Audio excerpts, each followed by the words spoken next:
27 নম্বর আয়াতে আল্লাহ বলছেন রাহবানিয়াত। রাহবানিয়াত হচ্ছে বৈরাগ্যবাদ। রাহবানিয়াত সুফিদের কাজ কি? বৈরাগ্যবাদ। সুফিদের মূল থিম হচ্ছে বৈরাগ্য, সংসার ত্যাগী, সংসার টংসার সব ছেড়ে দিয়ে। সুফিরা জান্নাতও চায় না। একটু আগে ওই যে ওকে বের করতে বলেছে, এই ফাদাইলে আমলের ভিতরে লেখা আছে সুফিরা কি, হ্যাঁ সুফিরা কিন্তু জান্নাত চায় না। রাবেয়া বসরির ঘটনা, একদিন আগুন হাতে নিয়ে আর একদিকে পানি হাতে নিয়ে দৌড়াচ্ছে। জিজ্ঞেস করছে কি ব্যাপার? কয় এই আগুন দিয়ে জান্নাতকে জ্বালায় দেবো আর জাহান্নামকে এই পানি দিয়ে নিভাই দেবো। কারণ কি? বলতেছে যে মানুষ জান্নাতের আশায় আর জাহান্নামের ভয়ে আল্লাহর ইবাদত করে, অথচ আল্লাহ নিজেই বলছেন খাউফাউ ওয়া তামআ। আল্লাহর জান্নাতের আশায় আর জাহান্নামের ভয়ে, ভয় এবং আশায় দুটোটার মাঝখানে ঈমানের বাসা। আল্লাহ নিজেই জাহান্নামের ভয় দেখাইছেন, ওয়াকুদুহান নাস ওয়াল হিজারা উইদ্দাত লিল কাফিরিন। সেই আগুন থেকে ভয় করো, সেই আগুন থেকে বাঁচো যার ইন্ধন আল্লাহ রাব্বুল আলামিন বলছেন আমি মানুষ আর পাথর দিয়ে বানাই। সূরা বাকারা আল্লাহ বলছেন জাহান্নামকে আল্লাহ ভয় করতে বলেছেন, আর সুফিরা জাহান্নামকে ভয় করে না। রাবেয়া বসরিরা আগুন দিয়ে জাহান্নাম নিভিয়ে দেবে, চিন্তা করে কি জানি জান্নাত জ্বালায় দিবে। কোথায় জান্নাত? কারজুহা কারজিস সামাওয়াতি, আল্লাহর জান্নাত জ্বালায় দেবে রাবেয়া বসরি আগুন। এই সমস্ত শয়তানিয়াত, সব টোটালি শয়তানিয়াত। জান্নাতের আশায় তারা করে না, জাহান্নামের আশায় কয় জান্নাত ও দোজখ সে ইয়া রব क्या करो आरजू है मैं तुझसे দেখা করো।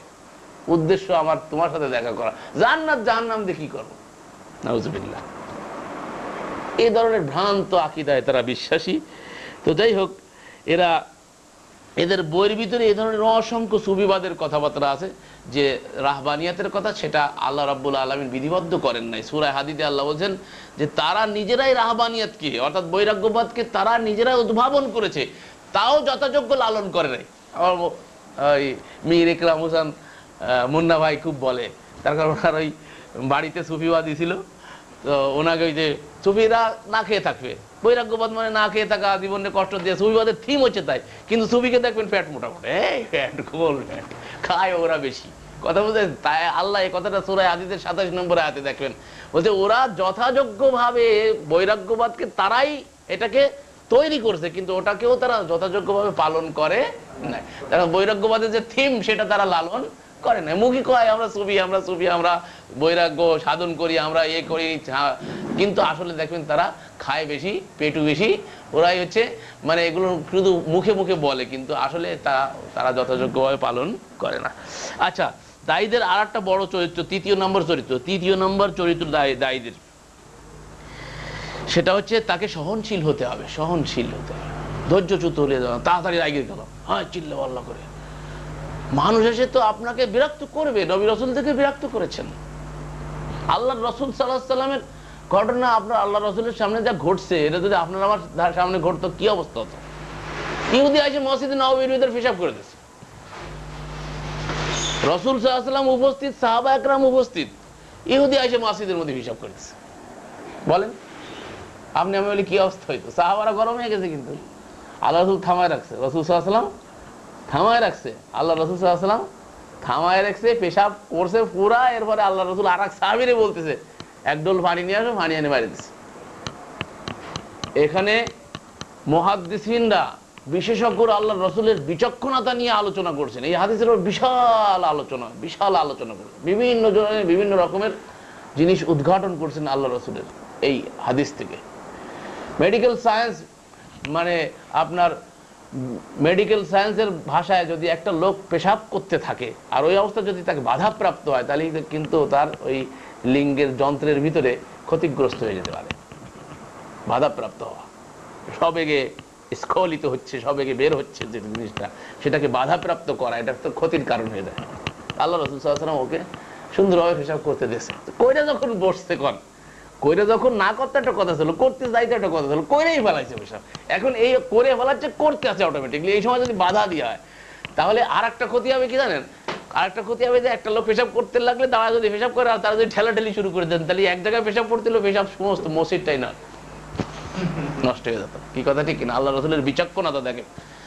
পরবর্তীতে মুহাদ্দিসিনরা আল্লাহ রাসূলের বিচক্ষণতাকে বের করছেন যে রাসূল কত বিচক্ষণ ছিল। উদু ইলা সাবিলি রাব্বিকা বিল হিকমাতি ওয়াল মাউইযাতিল হাসানা। এখানে আল্লাহ হিকমা যেটা আল্লাহ রাসূলের হিকমা দেখেন।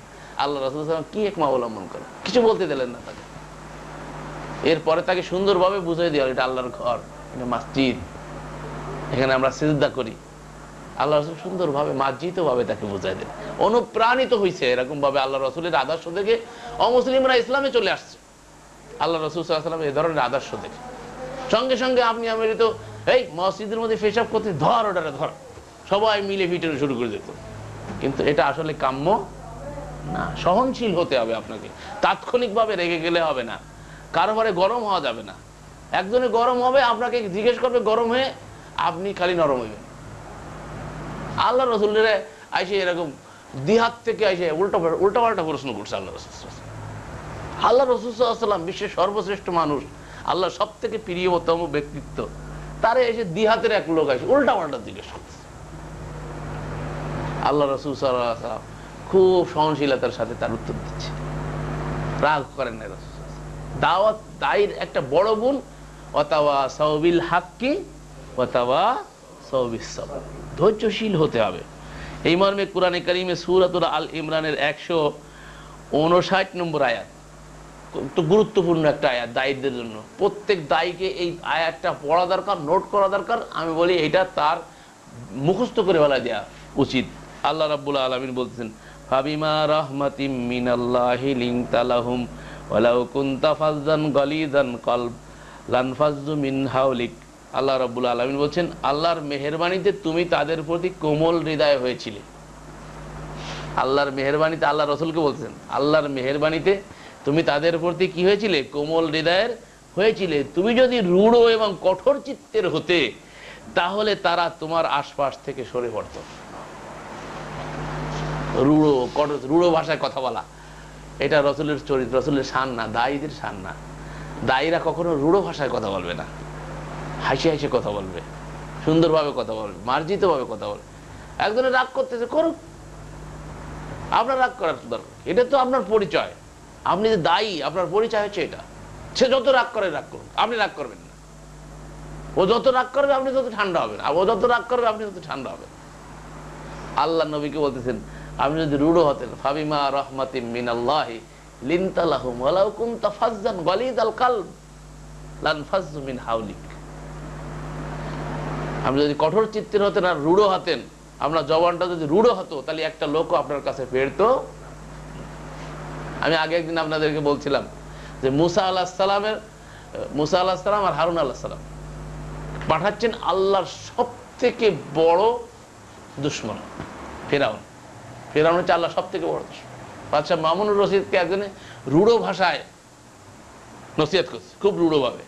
সে বলতেছে যে আপনি আমার সাথে রূঢ় ভাষায় কথা বলেন না, তার কারণ আমি ফিরআউনের থেকে খারাপ না, আপনার থেকে ভালো ব্যক্তিত্ব, আর আপনি মুসা আর হারুনের থেকে ভালো না। ওই ব্যক্তিকে লক্ষ্য করে বাদশাহ মামুনুর রশিদ বলতেছে, আপনার থেকে ভালো দুইজন বর্গজিদা পয়গম্বরকে, আর আমার থেকে নিকৃষ্ট খারাপের কাছে আল্লাহ রাব্বুল আলামিন দুইজন পয়গম্বরকে পাঠাইছিলেন ফিরআউনের কাছে।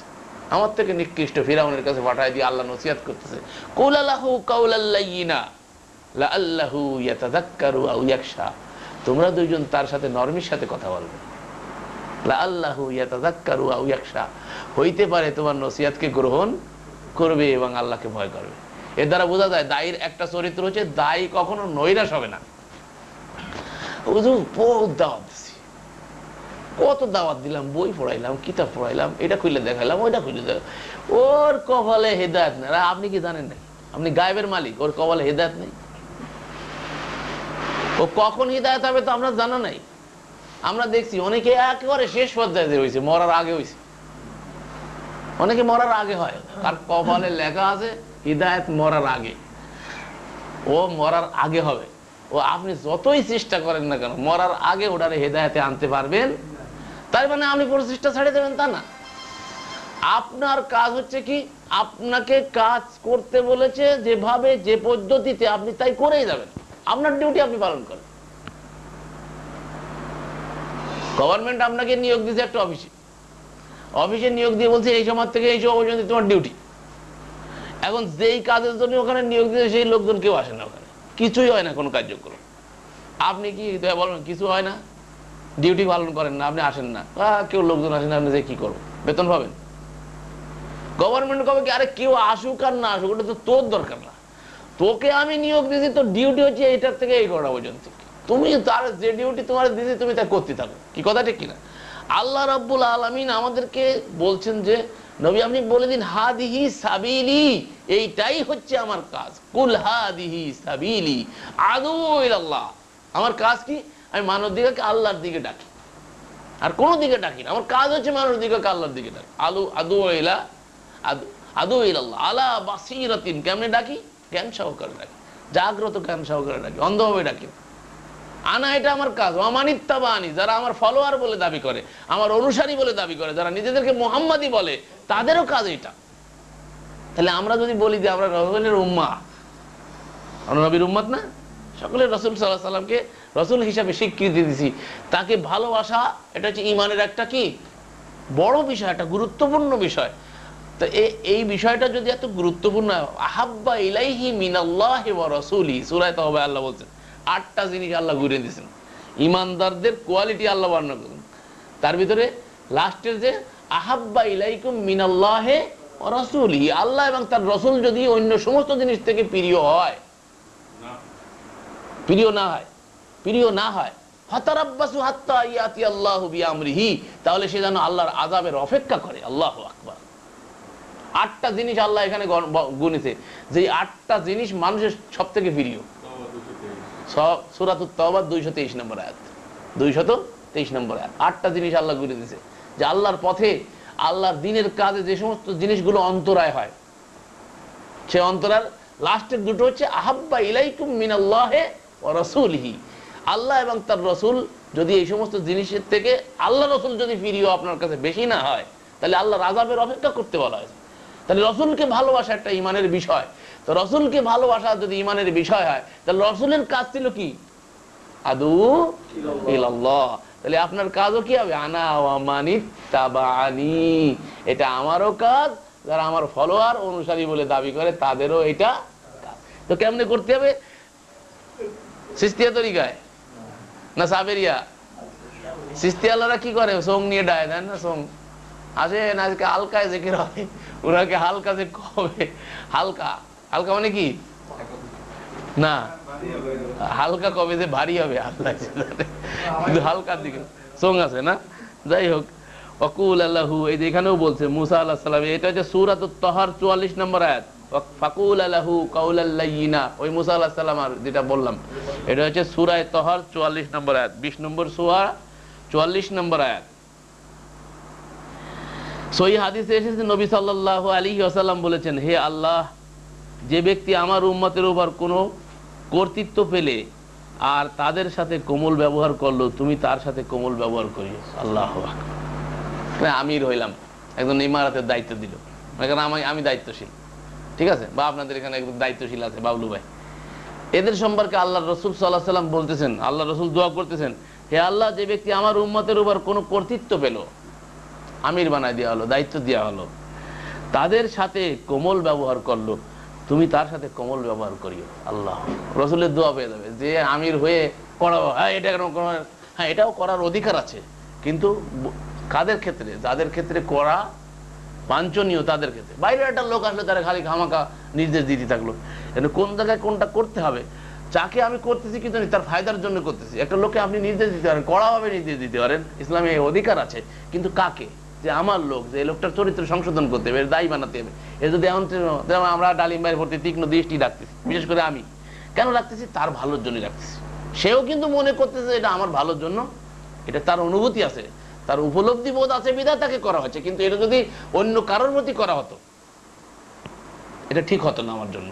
তার কারণ ওই লোকটা জানে না, তারপরে আমি এরকম করবো কেন? সে তো সে আমার সম্পর্কে জানে না, তার সম্পর্কে আমি জানি না। এগুলো আমাদেরকে খেয়াল রাখতে হবে। আর যে ব্যক্তি আমার উম্মতের উপর কোনো কর্তৃত্ব পেয়ে কঠোর আচরণ করলো, তুমিও তার উপরে কঠোর হইও। আল্লাহু আকবার। আল্লাহ রাসূলের বদদোয়ার ভিতরে পড়ে যায়, একদিকে দোয়া আছে আর একদিকে বদদোয়াও আছে। তাহলে বোঝা যাচ্ছে বিষয়টা, দায়িত্বটা বড় কঠিন জিনিস। সাইয়্যিদুল কওমে খাদিমুহুম, যিনি কওমের সর্দার হন তিনি হচ্ছেন খাদেম। তিনি কি? খাদেম। আর আমাদের দেশে কি হয়ে যায়, লিডার হইলেই তো সে মানে একেবারে তার দরজায় যাইতে গেলে, ডিসি সাহেবের ওখানে যাইতে গেলে, ডিসি কি, ডিসি মূলত আমাদের খাদেম। কনস্টিটিউশন, সংবিধানের বিধি বিধান হিসাবে তারা আমার খেদমতের জন্য, খুলনা জেলার, খুলনা ডিভিশনের খেদমতের জন্য তারা নিয়োগ করা হয়েছে। সে আমাদের পয়সা দিয়ে লালিত পালিত। ডিসি সাহেব পয়সা পায় করে, ডিসি রেতে পয়সাটা দেয়, বেতনটা কোথার থেকে আসে? আপনার আমার পয়সা, আপনার আমার ট্যাক্সের পয়সা কি? তাহলে সেই পয়সা দিয়ে ডিসি লালিত পালিত হচ্ছে। তাহলে ডিসির কাজ কি? আমাদের খেদমত করা, আমাদের দেখাশোনা, আমাদের কোথায় কি কি আছে, সুবিধা অসুবিধা এটা লক্ষ্য করা। কিন্তু ডিসি সাহেবের অফিসে যাইতে গেলে মানুষ কাঁপে, ভয়তে কাঁপে, ডিসির রুমের মধ্যে ঢুকতে গেলে কাঁপে। কিন্তু আসলে তো এটা হওয়া উচিত না, সম্পূর্ণ উল্টা হয়ে গেছে একেবারে। আল্লাহু আকবার। ৪র্থ নম্বর বলি, দাওয়াত অনুযায়ী আমল করা। এটা ৪র্থ নম্বর, দাওয়াত অনুযায়ী আমল করা। দলিল হচ্ছে সূরাতুস সফের ৩ নম্বর আয়াত, ৬১ নম্বর সূরা ৩ নম্বর আয়াত। আল্লাহ বলছেন, ইয়া আইয়ুহাল্লাযীনা আমানু লিমা তাকুলুনা মা লা তাফআলুন কাবুরা মাকতান ইনদাল্লাহি আন তাকুলু মা লা তাফআলুন। হে ঈমানদারগণ, যা তোমরা করো না তা কেন বলো? আল্লাহ বলছেন, যা তোমরা করো না তা কেন বলো? আল্লাহর কাছে তো অতিশয় অসন্তোষজনক যা তোমরা বলো, অথচ তা তোমরা কি করো না। এটা আল্লাহর কাছে খুব গহিত, আল্লাহ এটাকে পছন্দ করেন না। যা করি না তাই বলে বেড়াচ্ছে। নীতি বাক্য অনেকেই অনেকেরে কহে, নীতি বর্তগামী ভাই অনেকেই নহে। নীতির কথা অনেকেই বলে, দেখবে নীতির পরে চলনেওয়ালা লোকের অভাব। আপনি যদি নীতির পরে চলে না, নীতির কথা কম বলেন, তাহলে আপনার দাওয়াত ফলপ্রসূ হবে। আপনি নীতির কথা অনেক বলেন কিন্তু নীতির পরে মোটেও চলেন না, তাহলে আপনার দাওয়াত গ্রহণযোগ্য হবে। যেটা আমি আপনাকে একদিন বলছিলাম, যে আপনি যদি সর্দির ওষুধ বেচেন আর আপনার নাকেতে যদি সর্দি পড়ে, তাহলে আপনার ওষুধ কেউ নেবে না। বলে, বাবা তোর সর্দি আগে ঠেকা। এই কথা ঠিক কিনা? আগে আপনারটা ঠেকাইবেন, তাহলে আপনার ওষুধ কার্যকারী হবে, আপনার ওষুধ নেবে, আপনার ওই ওষুধের গ্রহণযোগ্যতা আসবে। আল্লাহ রাব্বুল আলামিন কোরআনে কারিমে একই কথা অন্যভাবে সূরাতুল বাকারার ৪৪ নম্বর আয়াত ২ নম্বর সূরায় বলেছেন, আতা'মুরুনান নাসা বিল বির ওয়া তানসাউনা আনফুসাকুম ওয়া আনতুম তাতলুনাল কিতাব। কি আশ্চর্য! আল্লাহ বলছেন, আতা'মুরুনান নাস, কি আশ্চর্য, তোমরা নিজেদেরকে বিস্মিত হয়ে মানুষকে সৎ কাজের নির্দেশ দাও, অথচ তোমরা কিতাব অধ্যয়ন করো। তবে কি তোমরা বোঝো না? আফালা তাকিলুন, তোমরা কি বোঝো না? আল্লাহ বলতেছেন, তোমরা অন্যকে নসিহত করছো, নিজের কথা ভুলে যাচ্ছ। আতা'মুরুনান নাস, মানুষকে নসিহত করতেছো। নসিহত করার সময় খুব বড় নসিহত করতেছে, কিন্তু নিজের কথা কি ভুলে যাচ্ছে।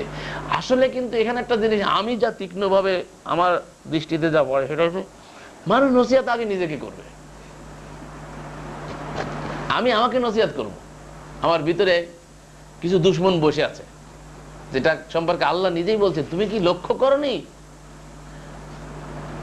আফারাইতা মান ইত্তাখাযা ইলাহাহু ইলাহা, গাশিয়ার 15 নম্বর। যারা স্বীয় নফসকে ইলাহ বানাইছে, তাহলে ভিতরে আপনার মাবুদ বসে আছে। আপনি কি নফসাই জীবন করতেছেন না রবসাই জীবন করতেছেন? রব যা বলে তাই মানছেন, না আপনার নফস যা চায় আপনি তাই করতেছেন? তাহলে আপনি নফসের গোলাম হয়ে গেলেন।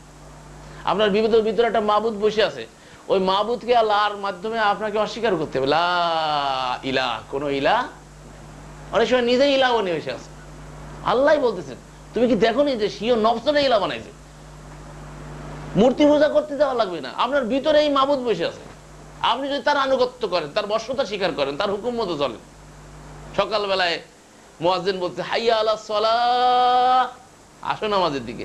হাইয়া আলাল ফালাহ, নামাজের ভিতরেই চূড়ান্ত সফলতা। ফালাহ মানে হচ্ছে চূড়ান্ত সফলতা, সার্বিক সফলতা। যত রকমের সফলতা আছে সব ওই সালাতের মধ্যে, আর কোথাও আর সফলতা নাই। এখন সফলতা কোথায়? হাইয়া আলাল ফালাহ, আসো সালাতে, এর ভিতরেই সফলতা, এ কামিয়াবি। কিন্তু নফস কি কয়? শুয়ে থাক, শুয়ে থাক, শুয়ে থাক। তাহলে আপনি নফসের গোলাম হইলেন না রবের গোলাম হইলেন? রবের পক্ষ থেকে দাওয়াত দিতে দাতা দাওয়াত দিচ্ছে, হাইয়া আলাস সালাহ, আসুন নামাজের দিকে। হাইয়া আলাল ফালাহ, নামাজের মধ্যেই কি? আসসালাতু খায়রুম মিনান, ঘুমের থেকে নামাজ কি উত্তম। আহ্বান করছে আহ্বানকারী, কিন্তু আপনি নফসের দাসত্ব করছেন, শুয়ে রয়েছেন, নফসের গোলামি করছেন। এই যাবানি যাবানি যাবানি উঠফানি, এই জামাত জামাত না পড়লে কি হয়েছে? নফস প্রথমে বুঝলো জামাত না পড়লে আমি পড়বানি নামাজ, জামাতে না পড়লাম নামাজ তো পড়বানি। এ করে দেখা গেল যে আপনার জামাত খোয়াইলো আগে শয়তান, এরপরে আপনার নামাজও, এরপর কি বেলা উঠে গেলেও তো পড়া যায়, হাদিসে তো আছে। কি এগুলো হচ্ছে নফসের কি, নফসের শয়তানি। নফস কি করে, এভাবে করে আস্তে আস্তে করে মানুষকে আল্লাহর বন্দেগী থেকে ছুটায় ফেলায়। নবীদের আগমনের উদ্দেশ্যই ছিল কি, মানুষকে মানুষের বন্দেগীর থেকে ছুটিয়ে আল্লাহর বন্দেগীর পরে, আল্লাহর দাসত্বের পরে প্রতিষ্ঠা করা, আল্লাহর দাসত্ব আল্লাহর বন্দেগী পরে প্রতিষ্ঠিত করা। এটা হচ্ছে নবী রাসূলদের কাজ। মাঝখানে একটা জিনিস ভুলে গেছি, আবার মনে পড়ছে, ওখান থেকে কেটে আসছিলাম, আমার ওই যে কেটে কেটে কথা হয়ে যায়। দিন, আমরা যে কাজ, দাওয়াতি কাজ করবো, আমাদের লক্ষ্য উদ্দেশ্য কি বলে গেছে, আলা দ্বীনি কুল্লিহি, পৃথিবীতে যত আদিয়ান আছে, যত দিন আছে, যত রকমের দিন আছে, চিস্তিয়া দিন, সাবেরিয়া দিন, না এখান থেকে অন্য দিকে চলে আসে, কত রকম। একটা দুনিয়াবি দিন আছে, দিনের দুনিয়ার দিক থেকে দিন তৈরি করা, যেমন তন্ত্র তৈরি করা হয়, সমাজতন্ত্র, রাজতন্ত্র, অমুকতন্ত্র, তমুকতন্ত্র, গণতন্ত্র, তো স্বৈরাতন্ত্র আছে না, এই তন্ত্র, যত তন্ত্র, এই আলাদা আলাদা দিন, এদের কিন্তু ম্যানিফেস্ট আলাদা, এদের কনস্টিটিউশন আলাদা, দেখবেন এর আলাদা দিন, এদের চলার মানে জীবন পরিচালনার জন্য এরা আর একটা কি করেছে, কনস্টিটিউশন তৈরি করেছে, একটা দিন তৈরি করেছে। তো আল্লাহ রাব্বুল আলামিন পৃথিবীতে নবী এবং রাসূলদেরকে পাঠিয়েছেন, কি জন্য পাঠিয়েছেন? আল্লাহ বলছেন আলা দ্বীনি কুল্লিহি, পৃথিবীতে যত দিন আছে সমস্ত দিনের পরে রাসূলের আনিত দিনকে বিজয়ী করার জন্য। রাসূল যে দিন নিয়ে আসছে, সেই দিনের নাম কি? ইন্নাদ দীনা ইনদাল্লাহিল ইসলাম। সূরাতুল ইমরানের 19 নম্বর আয়াত আর 85 নম্বর আয়াতে আল্লাহ বলছেন সূরাতুল ইমরানের, ওয়া মান ইয়াবতাগি গায়রাল ইসলামি দীনান, ইসলাম ছাড়া কোনো তন্ত্র মন্ত্র আদর্শ মাযহাব বিধান তরিকা মত পথ কোশ্চিন কালেও গ্রহণ করা হবে। ওয়া ইয়াবতাগি গায়রাল ইসলাম, ইসলাম ছাড়া যা আছে তন্ত্র মন্ত্র, গায়রাল ইসলাম, এটাকে কোশ্চিন কালেও গ্রহণ করা ফালা ইউকবালা মিনহু ওয়া হুয়া ফিল আখিরাতি মিনাল খাসিরিন, কেউ যদি গ্রহণ করে আখিরাতে সে হবে। তো যাই হোক, এই কয়েকটা চরিত্র বর্ণনা করলাম, এইগুলো আমাদেরকে খেয়াল রাখা উচিত। দাওয়াতি কাজ যারা আমরা করব, আমরা কিন্তু এইগুলো যদি আমরা খেয়াল না করি তাহলে দেখা যাবে হিতে বিপরীত হয়ে যাবে। দাওয়াত দিতে যে আমাদের কাছে লোক আসবে কি আমাদের থেকে আরো সরে যাবে। আমরা লোকদেরকে সরানোর জন্য কিন্তু দাওয়াতি কাজ করছি না, আমরা লোকদেরকে কাছে আনতে হবে। কাছে আনার জন্য আমরা দাওয়াতের ক্ষেত্রে আর একটা জিনিস লক্ষ্য করবো, সেটা হচ্ছে আমরা যখন দাওয়াত দিতে যাবো কোনটা বড়, টুকটাক জিনিস নিয়ে, ছোটখাটো একটা জিনিস নিয়ে, মোতাশাবা একটা জিনিস নিয়ে, যেটা স্পষ্ট না, শরিয়াতে কিছু অস্পষ্ট বিষয় আছে, যেটা আল্লাহই বলে দিয়েছেন, কিছু অস্পষ্ট বিষয় আছে যেটা সকলের বোধগম্য হওয়ার কথা না, যে যার সম্পর্কে আল্লাহ বলছে রাসিখুনা ফিল ইলম, যারা শরিয়াতের তীক্ষ্ণ জ্ঞান রাখে তাদের বিষয়, এটা সকলের বিষয়। তাহলে আল্লাহ কিছু কিছু জ্ঞান রেখেছেন যেগুলোর গোপন কিছু নাই, এটা মনে রাখতে হবে, গোপন কিছু নাই, সব স্পষ্ট, কিন্তু সব জ্ঞান সকলকে দেয়নি, যেটা যে পায়নি সেটা তার জন্য গোপন। আপনি যেটা পাননি সেটা আপনার জন্য গোপন না, এটা আপনি এখনো সেই জ্ঞান আপনি পাননি, এই জন্য আপনার কাছে গোপন। যখন আপনি এটা পেয়ে যাবেন, অত দূর জ্ঞান আপনি যখন অর্জন করতে চান, তখন আর আপনার কাছে ওই জ্ঞানটা গোপন থাকবে না।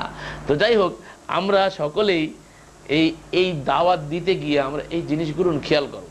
ভাই যাকে দাওয়াত দেব তাকে খাটো করে দেখো না, ওই ভাইটাকে আপনার দৃষ্টিতে আপনি যদি খাটো করে মনে করেন, আল্লাহর কাছে তো সে মকবুল হতে পারে, তার এমন কোনো একটা আমল আল্লাহর কাছে ভালো লেগেছে, ও আল্লাহর কাছে মকবুল হয়ে গেছে, কবুল হয়ে গেছে, কিন্তু আপনি তাকে খাটো করে দেখতেছেন।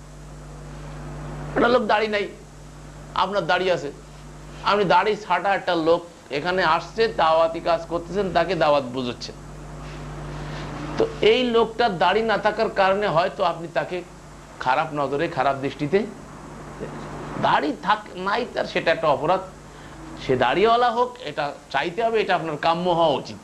তার মানে এই না যে তাকে আপনি খাটো করে দেখবেন। এই লোকটা তো এমন কোনো আমল থাকতে পারে যেটা আল্লাহর কাছে গ্রহণযোগ্য হয়ে গেছে, আছে না এরকম? হাদিসে দেখেন, বুখারী শরীফের হাদিস, সারা জীবন ফাহিশা কাজ করছে এক মহিলা, সারা জীবন ফাহিশা কাজ করছে। বনি ইসরাইলের ঘটনা আল্লাহ রাসূল বর্ণনা করছেন, সারা জীবন ফাহিশা মহিলা, ফাহিশা মহিলার কাজ কি তা তো জানেন, আকাশ এই করছে সারা জীবন, এই করে জীবন অতিবাহিত করছে। রাস্তা অতিক্রম করছে জঙ্গল দিয়ে, হঠাৎ করে দেখে একটা কুত্তার বাচ্চা না খেয়ে পিপাসিত অবস্থায় মারা যাচ্ছে। সে কি করছে? চামড়ার মোজা পরা ছিল, ওড়না দিয়ে বাঁধতেছে। অদূরে জঙ্গলে একটা কুয়া ছিল, ওই কুয়ার ভিতরে ওই নিজের ওড়না দিয়ে মোজা বাঁধতেছে, মোজা বাঁধে কুয়ার ভিতরে ঝাড়ে দিয়ে ওই মোজায় যতটুকু পানি আসছে চামড়ার মোজার মধ্যে ওই পানি এনে কি করছে, কুত্তার বাচ্চারে, বিভাসিত বাচ্চাটারে পান করায় দিয়ে ওর জীবনটাকে বাঁচায় দিছে। আল্লাহ বলেন যে তুই এক কুত্তি ছিলি আর এক কুত্তার পরে মেহরবানি করছিস, তা আমি আল্লাহ তোরে ক্ষমা করে দিলাম। রহমতে হক বাহানা মি জুয়াদ, আল্লাহর রহমত বাহানা খোঁজ করে। কোন বাহানা দিয়ে আল্লাহ আপনাকে ক্ষমা করে দেবে আপনি জানেন না, আমল দিয়ে। জন্য আল্লাহর রসুলও বলছেন যে আল্লাহর মেহেরবানি ছাড়া আমিও জানা যেতে পারবো না। আল্লাহ আমল দিয়ে, আমল তো লাগবে, মেহেরবানি তো করবেন। একটা মেহরবানি করার জন্য একটা জায়গা আপনারা নির্ধারণ করতে হবে না, এই একটা জায়গা তৈরি করছে, একটা আমল তৈরি করছে, যে আমলটা আল্লাহর কাছে গ্রহণযোগ্য হয়েছে। কোন আমল কার আল্লাহর কাছে গ্রহণযোগ্য হয়েছে এটা আপনার আমার কারো জানা। বাহ্যিকভাবে হয়তো আপনি একটা লোককে দিয়ে বাহ্যিক দৃষ্টিতে সুন্নত নাই, এই নাই, আমরা খুব মনে অন্যরকম মনে করতেছি, কিন্তু এই লোকটার তো এখলাস থাকতে হয়। আমি অনেক লোক এরকম দেখছি, অনেক মুখলেস লোক দেখছি, জাহিরে সুরাত নাই কিন্তু মুখলেস, লোকটা অনেক মুখলেস, এখলাস আছে, আল্লাহর জন্য করে, যা কিছু করে আল্লাহর জন্য করে। এরকম অনেক লোক আছে না? তো এই জন্য একটা লোকের ভিতরে সব গুণের সমাহার এট আ টাইম ঘটে যাবে এটা ঠিক না। সব গুণ ঘটে যাক, সমাহার হোক, এই জন্য আমাদের প্রচেষ্টা। আমরা নিজেরা সব গুণ নিজেদের ভিতরে আনতে পারি, অন্য ভাই আমাদের সাথে যারা চলে তাদের ভিতরেও যাতে সব গুণের সমাহার আস্তে আস্তে করে ঘটে, আমরা সেই প্রচেষ্টা চালাচ্ছি। আমরা কিন্তু একটা মহান উদ্দেশ্যকে কেন্দ্র করে এখানে স্বল্প পরিসরে কিছু লোক, আমরা আপনাদেরকে বোঝা উচিত যে আমরা এই যে চেষ্টা করতেছি এটা পিছনে কিন্তু একটা বিশাল উদ্দেশ্য নিহিত। এখন ছোট্টখাটো একটা উদ্দেশ্যকে সামনে রেখে কিন্তু আমরা এই কাজটা করছি না। আপনারা জানেন না, জাকির নাগের ওখানে আমার এক বন্ধু কিছুদিন আগে গেছিল, সে যেখানে কাজ করে সে জায়গাটা অত্যন্ত ছোট একটা জায়গাটা, কিন্তু তার মিডিয়া যে মাধ্যমগুলো আর কি, অত্যাধুনিক মাধ্যমগুলো অত্যন্ত উন্নত, যার কারণে সে বিশ্বের ভিতরে ছড়িয়ে পড়েছে। কিন্তু বোম্বাইয়ের একটা ছোট্ট গলির ভিতরে ঢুকতে হয়, তার আইআরএফ এর ভিতরে যাইতে গেলে ছোট্ট একটা গলির ভিতর থেকে যাইতে হয়, চিপা গলির ভিতরে যায়, সেখানে যে তারপরে ছোট্ট একটা জায়গার ভিতরে সে কাজ করে। কিন্তু ওয়ার্ল্ডের সারা বিশ্বে দেখেন এখলাসের বদৌলতে আল্লাহ সারা জায়গায় ছড়া দিচ্ছে। তাহলে আমরা এই যে ছোট্ট পরিসরে কাজ করতেছি, কিন্তু আমাদের লক্ষ্য উদ্দেশ্য কিন্তু অনেক বড় কাজ। আমরা যে কাজটা হাতে নিয়েছি, এই কাজে আমাদের চরিত্র যদি সুন্দর না হয়, আমাদের আখলাক যদি সুন্দর না হয়, অন্য যারা দাওয়াতি কাজ করছে তাদের থেকে আমাদের বৈশিষ্ট্য যদি আরো উন্নত না হয়, তাহলে আমরা কি কাজ করতেছি? তারা কাজ করে যাচ্ছে, তাদের থেকে অনেক শিক্ষণীয় জিনিস আছে। তারা খারাপ দিকে ডাকছে কিন্তু তাদের বৈশিষ্ট্য আছে। তবলিগ আল্লাহ ভাই গেছে, দেন কত দরদ নিয়ে দাঁড়ায় থাকে, একটা দোকানের সামনে দাঁড়ায় রয়েছে একজন, একদিন দেখি একজনের দাঁড়ায় দাওয়াত দিচ্ছে, 2-3 জনে গেছে দাওয়াত দিচ্ছে, দোকানদার বলছে আমি একটু পরে আসছি। তখন এই ভাইটারে রেখে যাই, তাহলে তখন না ওনার রাখার দরকার না, আমি আসতেছি, হাসার দরকার না, আপনার চিন্তার এখান থেকে খোরাক নেওয়া উচিত। আপনি হাসতেছেন, খোরাক নেওয়া উচিত। বলতেছে কি যে এই ভাইটা কিছু সওয়াব অর্জন করবে, আসলেও তো সওয়াব পাবে। একজনকে আল্লাহর পথে নেওয়ার জন্য যদি আরেকটা ভাই দাঁড়ায় থাকে কিছুক্ষণ, তো সওয়াব পাবে না? অবশ্যই সওয়াব পাবে। এটা নিয়ে মসজিদে নিয়ে যাবে, তো মসজিদে নিয়ে যাবে, বলতে আমি একটু পরে আসি, তাহলে বাইরে রেখে যাই, তো ওদের ওনার রাখা লাগবে না, আমি আসবো, কারণ না ভাই কিছু সওয়াব পাবে। দেখছেন অবস্থা? আমার টার্গেট কি? নিতে হবে তাকে মসজিদে, যে কোনো মূল্যে চেষ্টা করে তাকে মসজিদে নিতে হবে। কই আপনি আমি কি এই কাজটা করতে পারতেছি? তারা যে এই কাজটা করতে